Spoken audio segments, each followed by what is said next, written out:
4.10 is 4.10.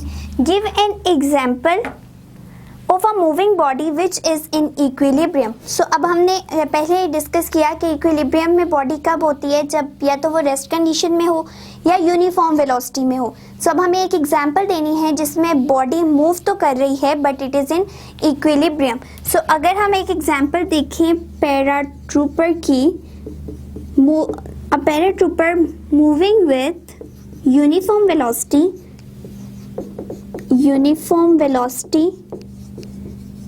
will be in equilibrium. So क्या है कि अगर बॉडी जो यूनिफॉर्म वेलोसिटी के साथ मूव कर रही है, मतलब उसका जो डिस्टेंस है हर हम 5 सेकेंड का इंटरवल ले रहे हैं एंड उसने 5 मीटर डिस्टेंस कवर किया बॉडी ने, ठीक है.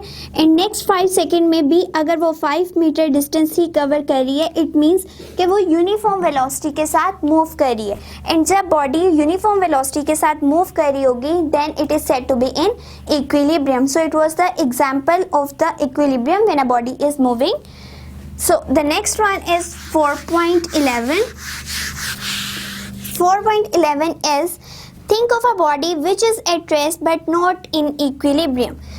4.11 अब हमने एक ऐसी बॉडी के बारे में बताना है जो मूव भी कर रही है, जो रेस्ट में भी है but it is in not equilibrium. So when we throw a ball throne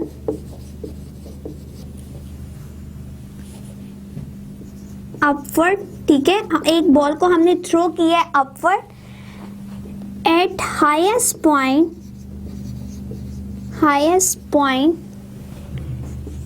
it comes to rest for a while. It comes to rest for a moment, ठीक है, एक चंद लम्हे के लिए वो वहाँ पे रेस्ट कंडीशन में होती है. बट एट दैट कंडीशन या at that point body is not in equilibrium. Not in equilibrium क्योंकि वो टाइम इंटरवल इतना स्मॉल होता है कि बॉडी जैसे ही उसको थ्रो किया गया किसी भी बॉल को अपवर्ड, ठीक है, यहाँ लाइक ये हाईएस्ट पॉइंट का ए, यहाँ 1 सेकेंड के लिए इतनी स्पीडीली वो काम हो रहा होता है या इतने माइन्यूट सेकेंड्स होते हैं, नैनो सेकेंड्स में, कि वहाँ पे बॉल हमें स्टॉप हुई इवन नज़र भी नहीं आती. बट एक्चुअल में बॉडी वहाँ स्टॉप होती है जब उसको थ्रो किया जाता है हाईएस्ट पॉइंट पे, वो एक लम्हे के लिए स्टॉप करके देन अगेन वापस आती है. तो जब उसने वापस आ जाना है उस पर ग्रेविटी की फोर्स एक्ट कर रही है एंड वो वापस आ रही है, इट मीन्स कि वो इक्विलिब्रियम पोजीशन में नहीं है. So it was the example कि जब बॉल को थ्रो किया जाता है या किसी भी चीज़ को अपवर्ड थ्रो किया जाता है तो हाईएस्ट पॉइंट पे पहुंच के वो फॉर अ मोमेंट वो रेस्ट कंडीशन में आती है. बट अगेन क्योंकि उसने नीचे आना होता है, उस पर फोर्सेस अप्लाई हो रही होती हैं, तो उस पॉइंट पे बॉडी इक्विलिब्रियम में नहीं होती. The next is 4.12. 4.12 स्टार्ट करते हैं. 4.12 Why a body cannot be in equilibrium due to a single force acting on it. अब अगर एक बॉडी है, कोई सी भी बॉडी है, उस पर एक सिंगल फोर्स एक्ट कर रही है. अगर सिंगल फोर्स एक्ट कर रही है तो हमसे पूछा गया है कि ऐसा क्यों नहीं है कि उस सिंगल फोर्स की वजह से भी बॉडी इक्विलिब्रियम में रह सके.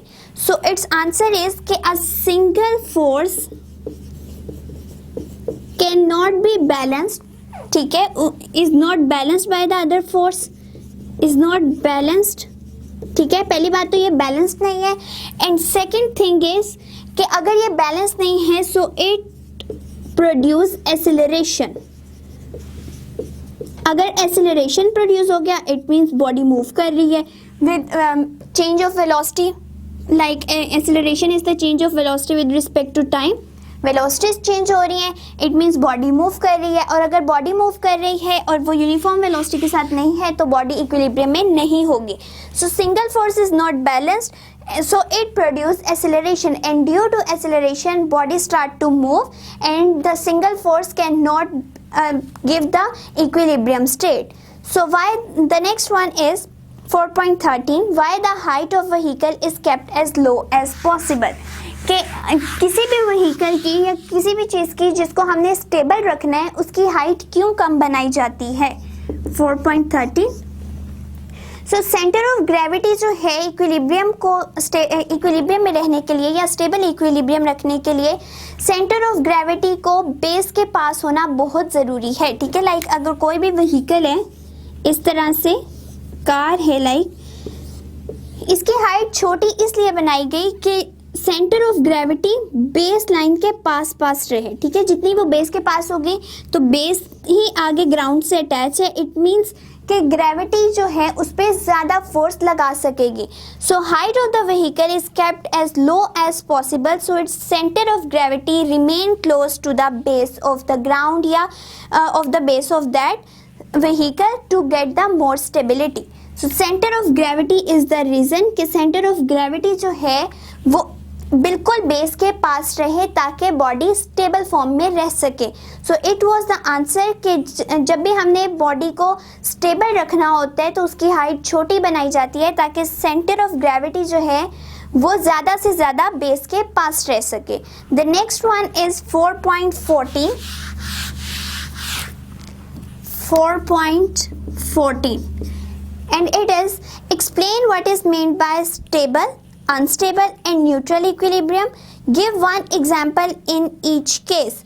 So हमें ये पूरा एक लॉन्ग क्वेश्चन है, ये आर्टिकल नंबर 4.8 में है, स्टेट्स ऑफ इक्विलिब्रियम।